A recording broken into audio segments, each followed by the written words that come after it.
Welcome back. Saptashrungi Devi temple దర్శనం అయిపోయిన తర్వాత పంచవతి వెళ్ళాము.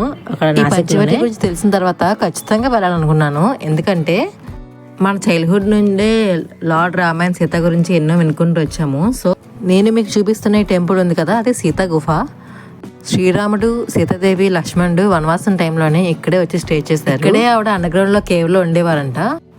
ఆ టెంపుల్ లోపల కిందకి వెళ్తే లోపల అండర్గ్రౌండ్లో శివలింగం ఉంది.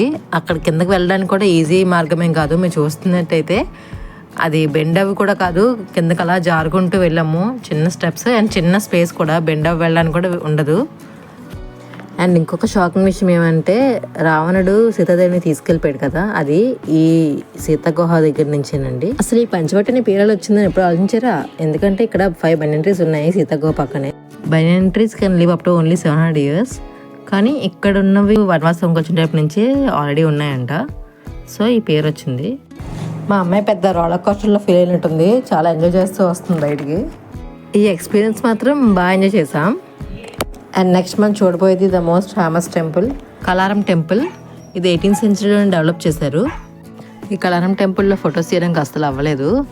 యాక్చువల్గా లోపల ఉన్నది ఏంటంటే రాముడు, సీతాదేవి, లక్ష్మణుడు, హనుమాన్ కూడా బ్లాక్ స్టోన్తోనే మొత్తం నిర్మించి ఉంటారు. 3 నదులు కలిసి ఒకే నదిగా ఉద్భవించిన త్రివేణి సంగమం. ప్రతి 12 yearsకి జరిగే కుంభమేళా ఇక్కడే జరుగుతుంది. యాక్చువల్గా చాలా రద్దీ ఉంటుంది, కాకపోతే మేము వెళ్ళిన టైంకి చాలా ఫ్రీ ఉంది. ఎందుకంటే అక్కడంతా వర్క్ జరుగుతుంది. అందుకనే కాలు తడుపుకొని ఇంకా స్టార్ట్ అయిపోయాము. 5 అయింది స్టార్ట్ అయ్యేసరికి త్రయంబకేశ్వర్కి. అండ్ అక్కడికి రీచ్ అయ్యేసరికి 9 అయ్యింది. బట్ అన్ఫార్చునేట్లీ అసలు 9కే క్లోజ్ అంట. జ్యోతిర్లింగం అస్సలు మిస్ అవ్వకూడదు అనుకున్నాం, కాకపోతే లాస్ట్కి అదే మిస్ అయిపోయాము. అసలు మహారాష్ట్రలో మొత్తం రోడ్ వర్క్ అండి. ఎంత త్వరగా వెళ్ళినా సరే ఆయన దర్శనం మాకు కుదరలేదు. చూడాలి మళ్ళీ ఆయన ఎప్పుడు పిలుస్తారో.